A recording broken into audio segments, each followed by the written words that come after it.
ይበልሽ ቤተልሔም ተወለደ ጌታ ተወለደ መድኃኒዓለም ተወለደ ጌታ ተስተምላ ባለም ሁሉ ተወለደ ጌታ ብርሃን ወጣ ለሰው ሁሉ ተወለደ ጌታ ተወለደ የዓለም መድኃኒት ስሙን እናክብር በቀን በሌሊት ተወለደ የዓለም መድኃኒት ስሙን እናክብር በቀን በሌሊት እሰይ እሰይ ተወለደልን ምክንያት ሆነን ለመዳናችን እሰይ እሰይ ተወለደልን ምክንያት ሆነን ለመዳናችን ተወለደ የዓለም ዛሬ ለመላው ኢትዮጵያ ክርስቲያኖች ዘንድ የሚታሰበውን የጌታችንና የመድኃኒታችን የኢየሱስ ክርስቶስ ልደትን በዓል ምክንያት በማድረግ ልዩ መርሃ ግብር ይዘንላችሁ ቀርበናል። እኔ ስሜ ወንጌላዊ እንድሪያስ ባሩዳ እባላለሁ። የማገለግለው በደቡብ ምስራቅ አዲስ አበባና አካባቢ ህብረት ዋና ጸሐፊ በመሆን እያገለገልኩ እገኛለሁ። ዛሬ እግዚአብሔር ደግሞ ከእናንተ ጋር እድል ሰጥቶ በዚህ መልክ ይህንን የእግዚአብሔርን ልጅ ኢየሱስ ክርስቶስን ልደት በዓል ምክንያት በማድረግ ይህንን ፕሮግራም ሳስተላልፍ እጅግ በጣም ደስ ይሎኛል። እግዚአብሔር አምላካችን የተባረከ ይሁን። ወደ ሐሳባችን ስንመለስ ነቢዩ ኢሳይያስ በጨለማ የሄደ ሕዝብ ታላቅ ብርሃን አየ እንዳለ ያ ብርሃን ዛሬም በቤታችሁና በሕይወታችሁ ላይ ይበራ ዘንድ ዘውትር ምኞታችን ነው። በዛሬው ቆይታችን የጌታን ልደት ከባህላዊ በዓል ባለፈ በመንፈሳዊ ታድሶ አይን የምናይበት ጊዜ ይኖረናል። የተወደዳችሁ ተመልካቾች ልደት ማለት አምላክ ከሰው ጋር የታረቀበት፣ ጨለማ በብርሃን የተሸነፈበት፣ ታላቅ የምስራች የተሰበረበት፣ ታላቅ የምስራች የተበሰረበት ዜና ነው። በዚህ አጋጣሚ አንዳንድ ማወቅ የምንገባቸው ወይም የሚያስፈልገን ነገር ለማየት ዛሬ እንሞክራለን። የምስራች ወንጌል የሚጀምረው ከውለቱ ነው ወይስ ከመስቀሉ? የምስራች የሚለው ወንጌል የሚጀምረው ከውልደቱ ነው ወይስ ከመስቀሉ የሚለውን አንድ እውነታ ይዤ ቀርቤያለሁ። የምስራች ወንጌል የሚጀምረው ከክርስቶስ ልደት ነው። የምስራች ወንጌል የሚጀምረው ከክርስቶስ ልደት ነው።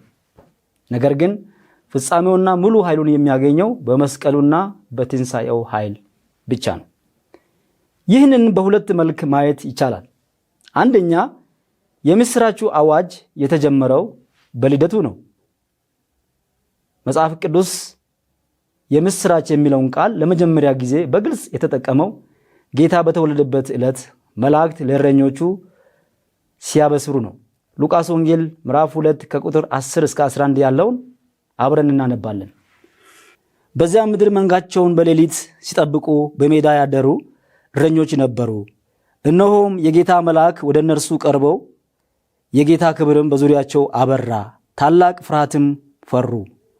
መልአኩም እንዲህ አላቸው፣ እነሆ ለሕዝቡ ሁሉ የሚሆን ታላቅ ደስታ የምስራች እነግራችኋለሁና አትፍሩ። ዛሬ በዳዊት ከተማ መድኃኒት እርሱም ክርስቶስ ጌታ የሆነ ተወልዶላችኋልና፣ ይህም ምልክት ይሆንላችኋል፣ ሕፃን ተጠቅልሎ በግርግም ተኝቶ ታገኛላችሁ። ድንገትም ብዙ የሰማይ ሰራዊት ከመልአኩ ጋር ነበሩ፣ እግዚአብሔርንም እያመሰገኑ ክብር ለእግዚአብሔር በአርያም ይሁን፣ ሰላምም በምድር በሰውም በጎ ፈቃድ አሉ። ክብር ለጌታ ይሁን። ይሄንን ቦታ ስናየው ለመጀመሪያ ጊዜ የምስራች የሚለው ድምፅ ከላይ ከአርያ ከእግዚአብሔር ዘንድ በመልአኩ በኩል ለነኚህ ለምስኪን ለሆኑ ለእረኞች እንደመጣ ታሪኩ ይናገራል።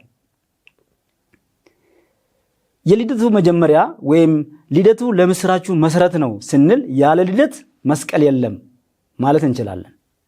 ኢየሱስ ክርስቶስ ሳይወለድ መሞት አይኖርም ማለት ነው። ባጭሩ እግዚአብሔር ሰው የሆነበት ቀን የምስራቹ መጀመሪያ ነው። የምስራቹ ግብ ደግሞ የተፈጸመው በመስቀል ላይ ነው። የምስራቹ ቃል የሚለው ድነት ሳልቬሽን ከሆነ ያ ድነት የተገኘው ደግሞ በመስቀል ላይ ነው። ለዚህ ማብራሪያ ስናደርገው በልደቱ መድኃኒቱ መጣ፣ በልደቱ መድኃኒቱ መጣ የሚል አዋጅ ሲሆን በመስቀሉ ደግሞ መድኃኒቱ አዳነን። ሁለት የተለያዩ ሐሳቦች አሉ እዚህ ጋር አንድ ሆኖ የተለያዩ። በልደቱ መድኃኒቱ መጣ የሚል አዋጅ ሲነገር፣ በመስቀሉ ደግሞ መድኃኒቱ አዳነን የሚል የተግባር ስራ የሚያሳይ ነው። ስለዚህ ወንጌል ያለ መስቀልና ያለ ትንሣኤ ሙሉ ሊሆን አይችልም።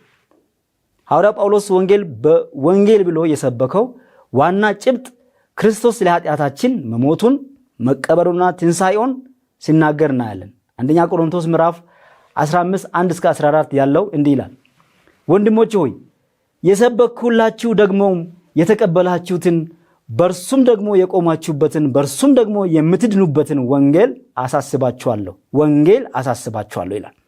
ወንጌል በከንቱ ካላመናችሁ በቀር ብታስቡትም በምን ቃል እንደሰበኮላችሁ አሳስባችኋለሁ።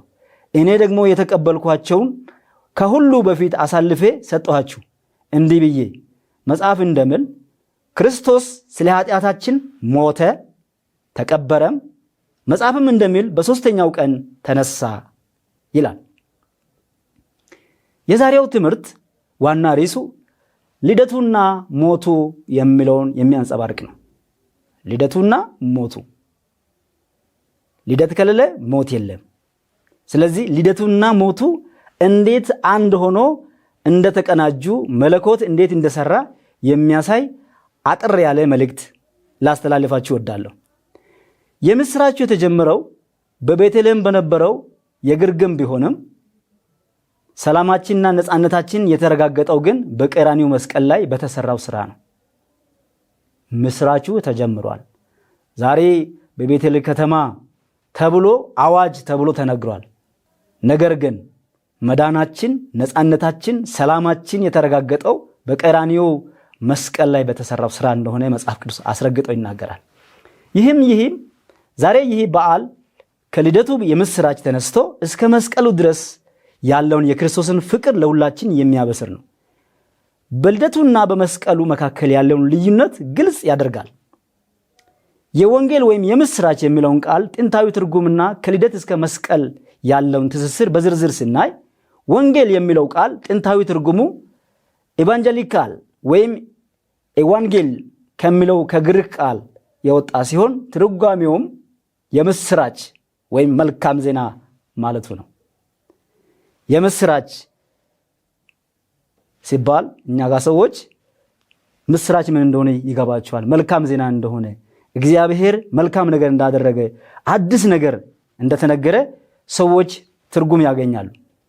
በጥንቱ ዘመን አንድ ንጉሥ ጦርነት አሸንፎ ሲመለስ ወይም አዲስ ንጉሥ ሲነግስ መልእክተኞች ወደ ከተማው ሁሉ እየሮጡ በመግባት አዲስ ንጉሥ ነግሷል ወይም ድል ተገኝቷል በሚል ጩኸት ምድሪቱን ሁሉ ያስተጋባሉ። በመጽሐፍ ቅዱስ ማቴዎስ፣ ማርቆስ፣ ሉቃስና ዮሐንስ ይህንን ወንጌል ይህንን የምስራቹን ለጨለማው ዓለም ወይም በጨለማ ለሚሰቃየው ዓለም የምስራች ብሎ ጀምሯል ማለት ነው። ይህም የአዲሱን ንጉሥ ወይም የክርስቶስን መምጣትና የሰይጣንን መንግስት ድል ማድረጉን ስለሚያበስሩ ነው። ሁለተኛ ወንጌል ለምን ከልደት ይጀምራል? ወንጌል ለምን ከልደት ይጀምራል? ጥያቄ ነው። ወንጌልን እንደ አንድ ታላቅ ዜና ካየነው ዜናው የሚጀምረው ንጉሱ መጣ ከሚለው አዋጅ ነው። ንጉሱ መጣ የሚለውን ያስተጋባል። ቅድም ያነበብነው ሉቃስ ወንጌል ምዕራፍ 2 9-12 ያለውን አንብበናል። እነሆ የጌታ መልአክ ወደ እነርሱ ቀረበ፣ የጌታ ክብርም በዙሪያቸው ነበረ፣ አበራ፣ ታላቅ ፍርሃትን ፈሩ። መልአኩም እንዲህ አላቸው፣ እነሆ ለሕዝብ ሁሉ የሚሆን ታላቅ ደስታ የምስራች ይነግራቸዋለሁ፣ አትፍሩ ነው ያለው። አትፍሩ የተባለበት ነው። ስለዚህ የምስራች እየተነገረ ነው፣ አትፍሩ ነው። ንጉሱ ክርስቶስ ሳይመጣ ጦርነቱን ሊያሸንፍ የሚችል ኃይል የለም በዚህ ምድር ላይ ማለት ነው። ኢየሱስ ክርስቶስ ካልመጣ በዚህ ምድር ያለውን ጦርነት ሊያሸንፍ የሚችል ሌላ ኃይል የለም። ስለዚህ ልደቱ ለምስራቹ መጀመሪያም አስፈላጊም ነው። ታላቅ ደስታ የምስራች ይነግራቸው ያለው ንጉሱ በልደቱ ወደ ዓለም መግባቱን ለማብሰር ነው። ደስ አይላችሁ? ንጉሱ ሕፃን ሆኖ ትንሽ ሆኖ ግን በክብር በዓለሙ ላይ ሁሉ ንጉስ ተወለደ ተብሎ ሲያነጋግር የሚገርም ነው። ነቢዩ ኢሳይያስ ሲናገር ከምዕራፍ 9 ከቁጥር 1-7 ያለውን ልታነቡት ይችላል። የሚገርም መልእክት ነው። እዚህ ጋር ነቢዩ ኢሳያስ ከ700 ዓመት በፊት ሊሆን ያለውን የክርስቶስን መምጫ ጊዜ እዚህ ጋር ሲያበስር እናያለን። ክርስቶስ የመጣበትን ዋና ዓላማ መግለጽ የሚችለው አንዳንድ ሐሳቦችን በዚህ ለመግለጽ እሞክራለሁ። አንደኛ፣ በጨለማ ውስጥ የነበረው የእስራኤል ሕዝብ ወደ ብርሃን ወጣ።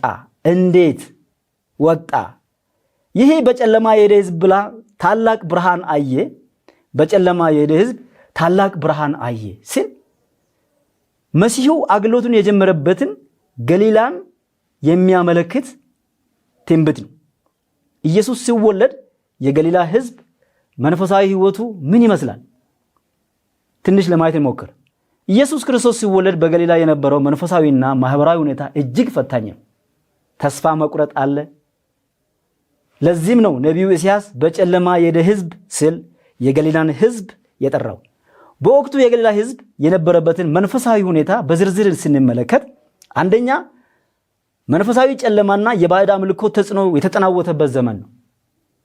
መንፈሳዊ ጨለማና የባዕድ አምልኮ በሕዝቡ ላይ የተጠናወተበት። ገሊላ የአሕዛብ ገሊላ ትባላለች። ማቴዎስ ወንጌል 4:15 ላይ ኢየሱስ ክርስቶስ ሲያገለግል ምን አለ? ምክንያቱም አካባቢው ከአሕዛብ መንግስታት ጋር የተገናኘ በመሆኑና ብዙ አሕዛብ የኖሩበት ስለነበረ የአይሁድ ንጉስ የአይሁድ ንጹህ እምነት ከባዕድ አምልኮ ጋር ከግሪክ ፍልስፍና ጋር ተቀላቅሎ የነበረበት ዘመን ነው። በጣም አስቸጋሪ ዘመን ነው። እግዚአብሔርን የሚያገለግሉ ሰዎች ከብዙ ዓመት በኋላ ያ ንጹህ የሆነው አገልግሎት እምነታቸው ከባዕድ አምልኮ ጋር ተቀላቅሏል። ከፍልስፍና ጋር ሰዎች ካመጡት ሐሳብ ጋር ተቀላቅለው ግራ የተጋቡበት ጨለማ የሰፈነበት ነው። ስለዚህ ውጤቱ ምንድነው? የእግዚአብሔርን ቃል እውነት ከመከተል ይልቅ በባህልና በልማድ ተተብትበው መያዝ ነው። ስለዚህ በወቅቱ ያለው ከባድ አስጨናቂና አስቸጋሪ የሆነበት ዘመን፣ ጨለማው ያጠላበት 400 ዓመት ሙሉ እግዚአብሔር ዝም ያለበት፣ በመላእክት በነቢያት በመሳፍንታት እንኳን እግዚአብሔር አልተናገረም ይላል ታሪኩ።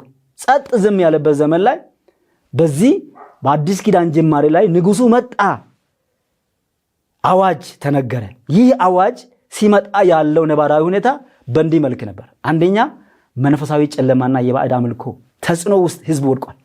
እስራኤል እግዚአብሔርን ትቷል። ያኔ አባቶቻቸውን የመራውን እግዚአብሔርን ረስተዋል። አዲሱ ትውልድ ፈጽሞ ረስተዋል። ሁሉ ነገር የለም። ሁለተኛ፣ የሃይማኖት መሪዎች ግብዝነት ነበር። ስርዓቱ አለ፣ ደንቡ አለ፣ የቤተ መቅደስ ስርዓት ደንብና ሁሉ ነገር አለ። ግን እግዚአብሔር በውስጣቸው የለም። ድንኳናቸው ውስጥ በውስጣቸው እግዚአብሔር አይታይም። ስርዓት ብቻ ነው ትልቅ ቦታ ይዞ ሰዎችን ያስጨነቀ ያለው። እነኚህ በወቅቱ የነበሩ መሪዎች ምን ያደርጋሉ? ፈሪሳውያንና ሰዱቃውያን ይባላል። ህዝቡን በመንፈሳዊ መንገድ ከማነጽ ይልቅ በከባዱ ህጎችና በሰው ሰራሽ ስርዓቶች ያስጨንቁት ነበር። ስለዚህ እዛ ላይ ምን ታየ? መንፈሳዊ ድርቀት ነበር። ሰው ሁሉ መንፈሳዊ ድርቀት ውስጥ ወድቋል። ሃይማኖት የልብ ለውጥ ሳይሆን የውጭ ስርዓት ብቻ ሆኖ የቆየበት ዘመን፣ ህዝቡ በመሪዎች ግብዝነት ምክንያት መንፈሳዊ ጥማቱን የሚያረካበትን አጥቶ የሚባዝንበት ዘመን። የሚገርም ነው። ተቅበዝባሽ ህዝብ ማለት ነው። ሶስተኛው ተስፋ መቁረጥና የመሲሁ ናፍቆት ደግሞ አለ። ግማሹ ተስፋ ቆርጧል። ከእስራኤል ህዝብ ግማሹ ተስፋ ቆርጧል። በቃ ካሁን በኋላ መሞታችን ነው፣ ምንም ተስፋ የለም ብሎ ተስፋ ቆርጧል።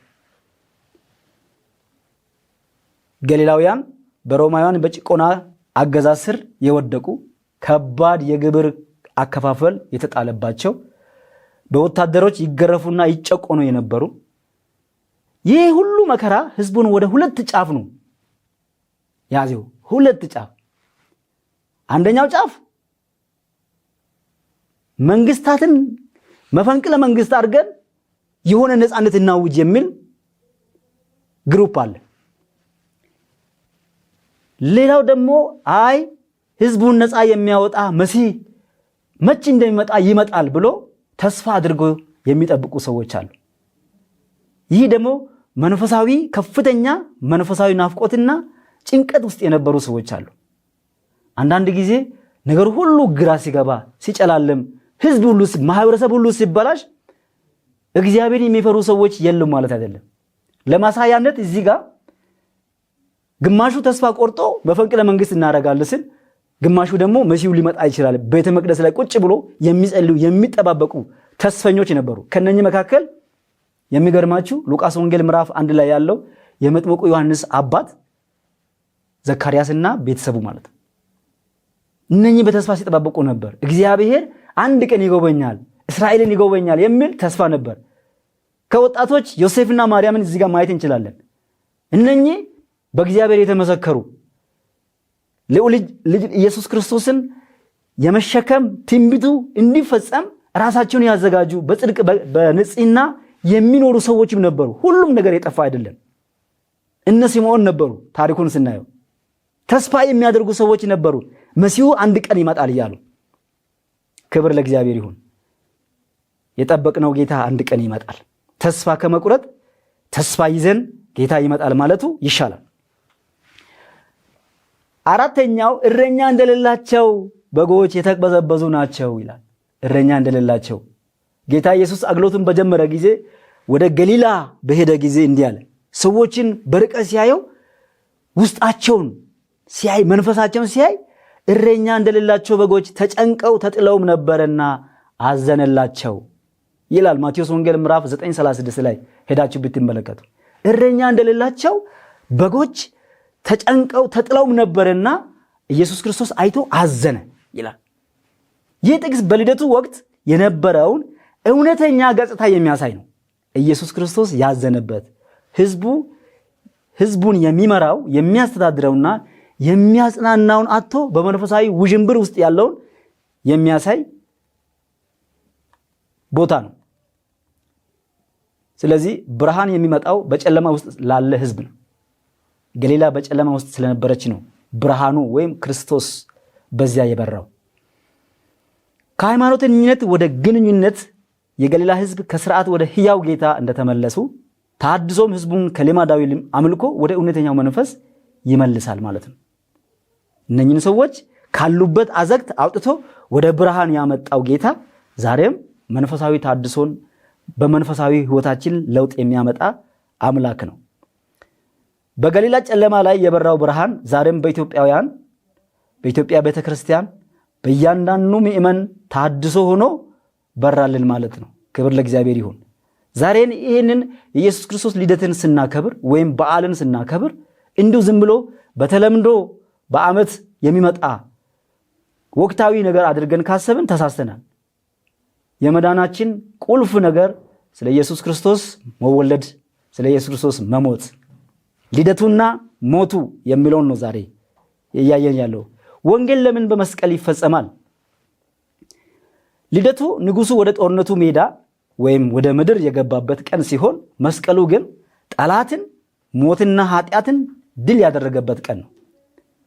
አያችሁ፣ ልደቱ ንጉሱ ወደ ጦርነቱ ሜዳ ወደዚህ ምድር የገባበት ነው። መስቀሉ ግን ጠላትን ወይም ሞትና ኃጢአትን ድል ያደረገበት ቀን ነው። ሁለቱም የራሳቸው ትርጉም ያላቸው ናቸው።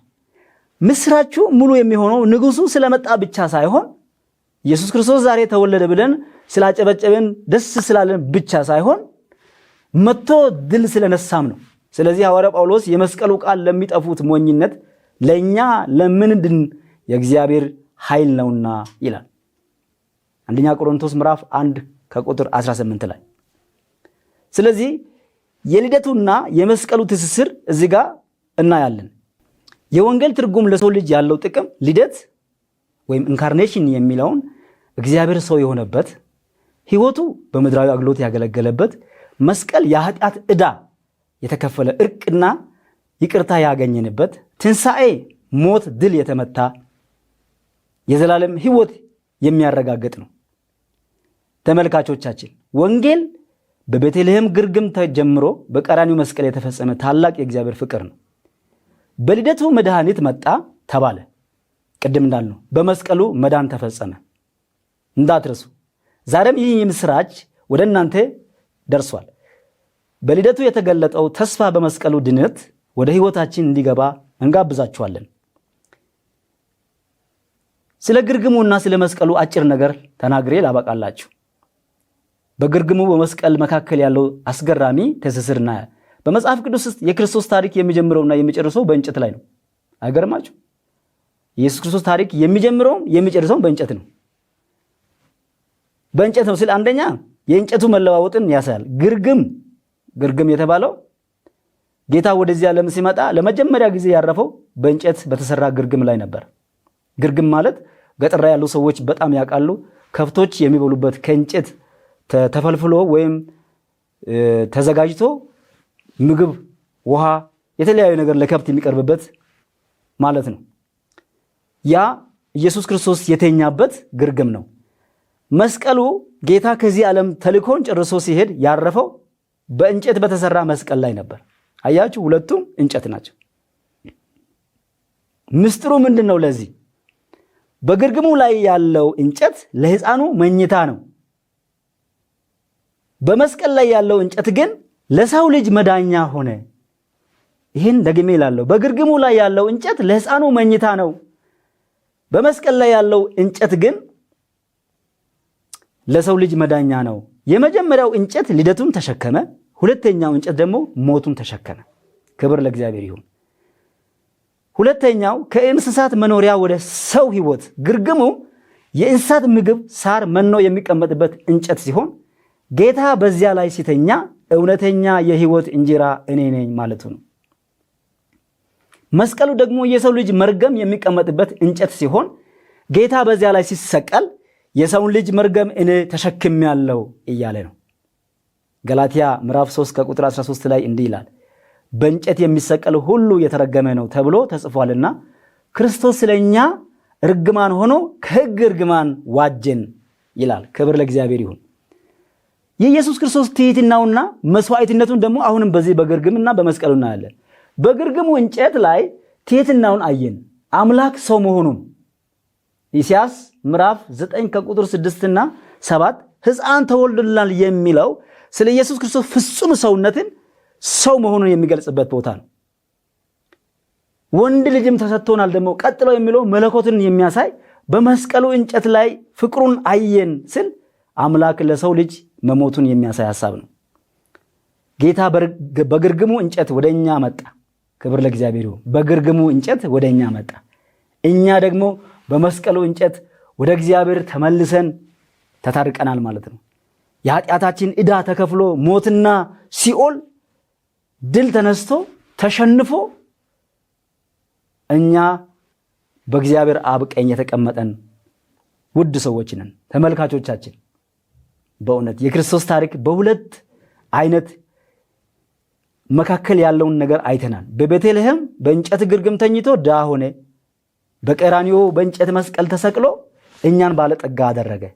ዛሬ ሕይወት የምንለው ይህንን ነው። ከግርግሙ ትሕትና ተነስተን በመስቀሉ ድል ነሽነት የምንመላለስበት ሕይወት ሰጠን። ክብር ለእግዚአብሔር ይሁን። ባላችሁበት ሆናችሁ ይህን የምትመለከቱ ቅዱሳን ጌታ ኢየሱስ ወደ ግርግሙ የወረደው ያንተን፣ የኔን፣ ያንቺን ኃጢአት ወይም የኛን ሕይወት ለመቀየር እንደሆነ ሁሉ ዛሬም በመስቀሉ ኃይል ሊያድሰን ዝግጁ ነው። ፈቃደኞች ናችሁ? ዝግጁ ነው። የልደትና የሞቱ አንድነት ደግሞ እኔና እንጨርሳለን። በመጽሐፍ ቅዱስ ትረካ ውስጥ በክርስቶስ ልደት የተገለጠው አንድ አስገራሚ ነገር አለ። እርሱ ለሞት የመጣ መሆኑን በብዙ ምልክቶች ያሳያል። እስካሁን ካየንባቸው ሌላ ደግሞ ተጨማሪ መጠቅለያው ኢየሱስ ሕፃን ሆኖ ሲወለድ በጨርቅ እንደተጠቀለለ መጽሐፍ ቅዱስ ይናገራል። ጌታ ኢየሱስም ሲሞትም በጥሩ በፍታ ጨርቅ ተገንዞ ወደ መቃብሩ እንደሆነ ማቴዎስ ወንጌል 27:59 ላይ ይናገራል። ምስጢሩ ምንድነው? እዚህ ጋር ልደቱ ገና ከጀምሩ የመስቀሉን ጉዞ እያሳየ ነበር። የተወለደውም ሊሞት እንደሆነ የሞቶም እኛን ሊያድን እንደሆነ ያሳያል። ቤተልሔምና የእንጀራ ቤት የሚለውን ደግሞ ቤተልሔም ትርጓሜዋ እንጀራ ቤት ሲሆን ግርግም እንስሳት የሚመገቡበት ምግብ የሚቀመጥበት ስፍራ ነው። ትርጉሙ የሕይወት እንጀራ የሆነው ክርስቶስ በእንጀራ ቤት ወይም ቤተልሔም ተወልዶ በምግብ ማስቀመጫ ግርግም ተኛ። ይህ የሚያሳየው ዓለም በመንፈሳዊ ረሃብ ስትሰቃይ እርሱ ራሱን መኖ ወይም ምግብ አድርጎ ማቅረቡን የሚያሳይ ነው። በመስቀል ላይ ደግሞ ሥጋዬ እውነተኛ መብል ነው ብሎ ያንን እንጀራ ቆርሶ ሰጠን።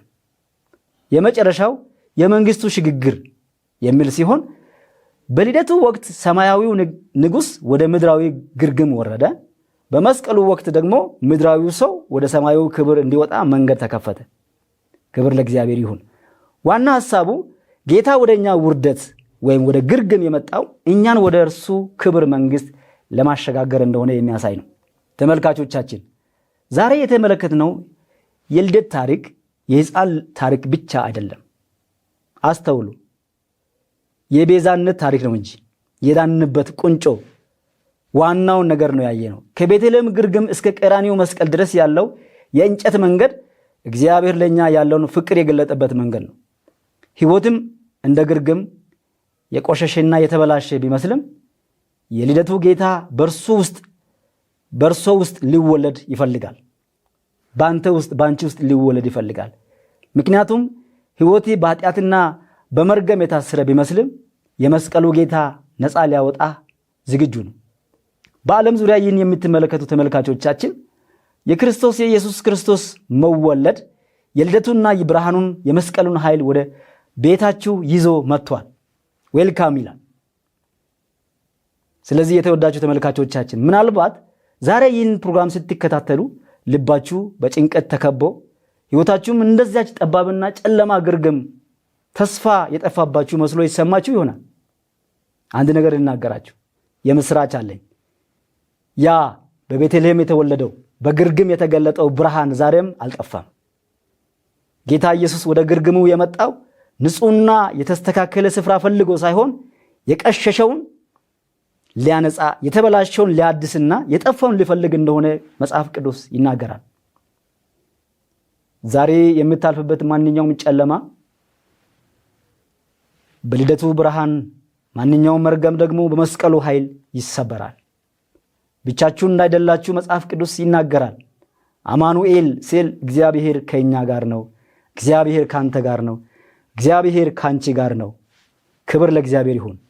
ስለዚህ ትምህርትን በዚህ አጠቃላለሁ። ኢየሱስ ክርስቶስ በልደቱም በመስቀሉም ሕይወት ሰጠን። ብርሃን በራልን በልደቱ፣ በመስቀሉ ደግሞ መዳን መጣልን ማለት ነው። ይህንን የጸሎት ጥሪ አብረን እንጸልያለን። የዘላለም አባት አምላካችን እግዚአብሔር ሆይ በልጅ በኢየሱስ ክርስቶስ ልደት ላበራልን ብርሃን፣ በመስቀልም ላይ ለከፈልክልን ታላቅ ዋጋ እጅግ አድርገን እናመሰግናለን። ጌታ ሆይ ዛሬ በዚህ ፕሮግራም ውስጥ የሚከታተሉ ልጆችን እንድታስብ፣ ባዘኑበት በቆዘሙበት ሕይወታቸው ጨለማ ውስጥ ነው ብሎ ለሚያዝኑ ሁሉ በልደት ብርሃን እንዲበራላቸው እኔ ጸልያለሁ። በበሽታ በጭንቀት በተለያየ ነገር ተስፋ ለቆረጡ ሁሉ መለኮታዊ እጅ በኢየሱስ ክርስቶስ ስም ይምጣ፣ ይዳስሳቸው፣ ይፈውሳቸው። በመስቀል ላይ የከፈልከውን የድል ዋጋ እያንዳንዱ ሰው አውቆ አይቶ የተሰበረው ልባቸው ይጠገን ዘንድ የባለው እግዚአብሔር የዛለው መንፈሳቸው ይታደስ። ይህ መልእክት የሚሰሙ ሁሉ በአንተ መንፈስ እንዲታደሱ በኢየሱስ ክርስቶስም እጸልያለሁ። ክብርና ምስጋና ለተወለደው ንጉሥ ለኢየሱስ ክርስቶስ ይሁን፣ በጌታ በኢየሱስ ክርስቶስ ስም አሜን። ተወለደ ያለ መድኃኒት ስሙን እናክብር